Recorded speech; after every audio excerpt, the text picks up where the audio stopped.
আরজিকরের নৃশংস এবং বর্বরচিত ঘটনা, যা শুধু আমাদের রাজ্য নয়, আমাদের দেশ এবং দেশের বাইরে সারা বিশ্বের মানুষ এই নৃশংস ঘটনার বিরুদ্ধে রাস্তায় নেমেছেন।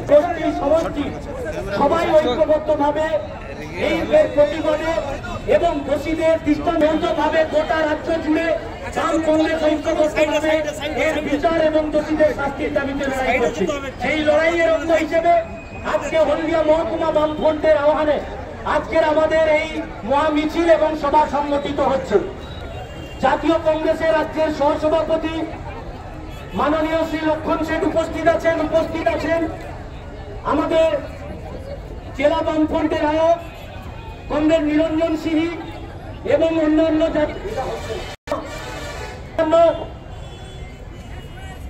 অন্যান্য বাম কংগ্রেসের নেতৃত্বগণ আছেন। আমি শুরুতেই আবেদন করব আমাদের সিপিআই এর বর্ষিয়ান নেতৃত্ব কানাই সাউ, আপনি যদি থেকে থাকেন দয়া করে আমাদের সামনে চলে আসুন। কানাই বাবু।